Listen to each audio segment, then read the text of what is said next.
Welcome to Quarantined Mathematics in Algebra 2, Day 2, with our special guest star, Majin the Ferret. What we're going to be working on today is a couple example problems based on what we did yesterday with the rational expressions. So we're going to be jumping around in the packet just a little bit. We're going to not quite go to the back of that first page and do the other types of problems. We're going to do some example problems based on what we did yesterday first, which will be on page 3, or the second actual printed page at the front of it. And then we will, after we complete those, be going back and doing the second types of problems, and so on and so forth. So instead of kind of overwhelming us with 3 or 4 different types of things at the beginning, we're going to just take it one step at a time with explanation, examples, then we'll do a new explanation of a new topic and examples like that. So go ahead and go to the third page of your packet. We're going to do some examples from there, and we are going to find out how you do the problem that I had assigned yesterday, question number 8, I believe it was. All right, so we're going to take a look at number 8 here. This is the one I said, try it out if you want yesterday. This was the original problem, 45 minus 5w over 3w squared minus 28w plus 9. If we simplify or factor the numerator, then what we end up seeing is they both have a 5 in common, and we can get 9 minus w. The denominator is a polynomial that we cannot use factoring it out on because none of the terms have anything in common, or not all of the terms have something in common. So we have to box method it, as I did right down here. We end up with w minus 9 and 3w minus 1, which I have written in its place in the denominator of the equation. And we see at this point that we don't have anything that is identical. We have 9 minus w and w minus 9, which is very similar, but not exactly the same, right? Because in this one, the w is negative, and this one, w is positive. In this one, the 9 is positive, and this one, the 9 is negative. So these cannot just cancel out. There is a case where what we can do with something like this is cancel out things that are exactly opposite. This is not something we had talked about yet. This hadn't came up in any of the problems. But whenever we have something that is exactly opposite, like this is, what happens is they can cancel out under one condition, that we replace it, or actually that we just make the equation or the expression negative. So what would happen is we notice that these are exact opposites. That means they're kind of like, I'm going to use the term inverses very loosely. They're not actually inverses, but that's a way to think about it. That they're opposites, that one's kind of like a negative version of the other because all the signs are flipped. So what can happen is they can cancel out if we write a negative in front of the expression.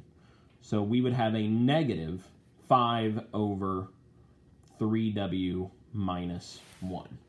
That would technically be our answer, but we had not talked about this yet. So if you got to this point in time and said there's nothing the same, nothing we can simplify, you would have been correct for what we've done so far. But one thing to keep in mind for the future when it does come up, which isn't that often, if you have exact opposites of binomials, they can cancel out if you just put a negative in front of your expression.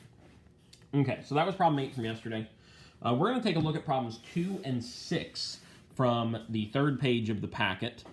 We're going to work on these. We're going to use our 3 factoring methods, factoring it out. Box method, difference of squares. Whenever we look at these problems, again, what you want to do is you want to ask yourself, how can I simplify the numerator? How can I simplify the denominator? And then we take it from there and canceling out what we can. So when I look at this numerator, n squared plus 7n, I notice that they both have an n in common. So if I factor out that n, then I am left with a single n and then 7. So factoring that out simplifies my numerator. At this point, there's nothing else that can happen there. Neither of my other 2 factoring methods apply. In the denominator, I notice they have a little bit more in common than just an n. They have 4n in common. So by taking 4n out of n squared, or 4n squared, then the 4 just removes itself. Technically a 1 pops up in its place, but we only have to write that if everything else is gone. But we only take one of our variables out, so we are left with a singular n, or 1n, if that's how you prefer to write it. In our second half, we are going to take 4 out of 28, and we are going to get a positive 7. And then taking our variable out of our variable means nothing is left there, so we just have n plus 7. So what we see at this point in time is we have some similarities in the numerator and denominator. We have an n plus 7 in both. Since those are redundant, they can cancel out. In addition to that, we see our variables that are existing without adding or subtracting anything. So again, it's important to realize these are not adding or subtracting anything. That means we can cancel them out just if we see that variable in the top and the bottom without addition or subtraction.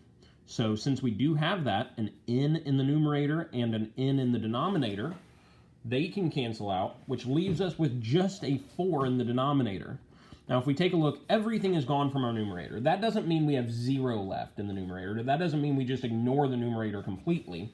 We put a 1 in its place. If everything is able to be canceled out, we just put in a 1. It's kind of like whenever we divide out everything in a factoring it out situation. When you take out everything that's there, 1 is left in its place. That same thing happens here when we cancel everything out.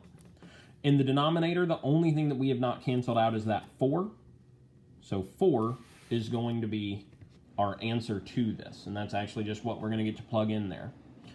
So that means the fully simplified version of this expression is 1/4. So what this kind of tells us is that no matter what variable you substitute into this equation, this is going to be the answer you get. You can try it yourself. You can choose any number you want and plug it in here. You're going to get 1/4. So just to demonstrate this, if we plug in the number 3, right? So let's say we have 3 squared plus 7 times 3, okay? That gives us a numerator of 30. And then in our denominator, 4 times 3 squared plus 28 times 3, that gives us a denominator of 120. So 30 over 120 as a simplified fraction is 1/4. Sorry if that went off the video there. I was trying to see the calculator and be able to type in on that without looking through the iPad here.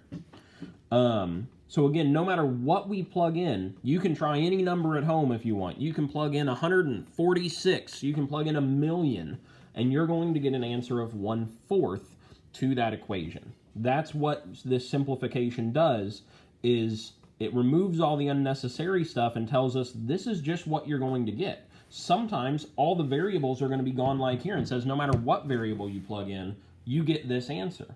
Sometimes it's just going to give you a much simpler equation to plug that variable into. So let's take a look at number 6 as well. We'll do this together. When I look at the numerator, it has nothing in common to factor it out because, again, that's always going to be your first option to look at.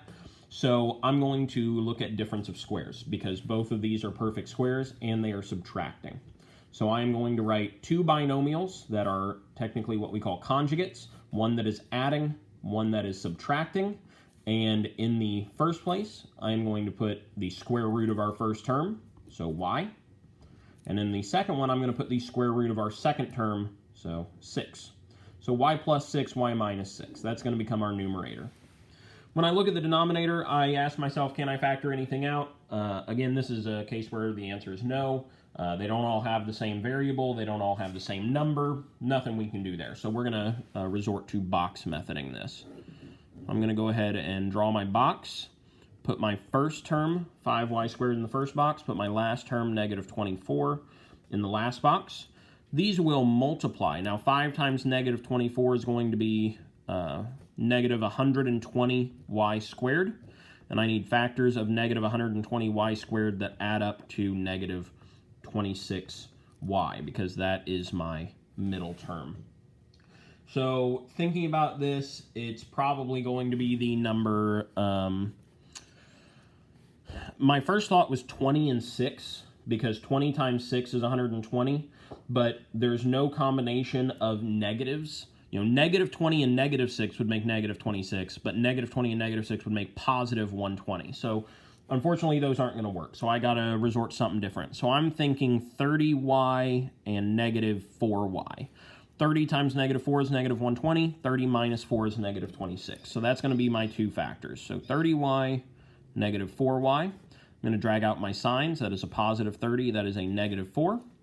And then I'll see what they have in common. 5 and 30, they both share a y, and they both share a 5. So 5y.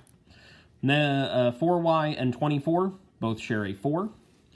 5y squared and negative 4y both share just a y. And 30 and 24 both share a 6.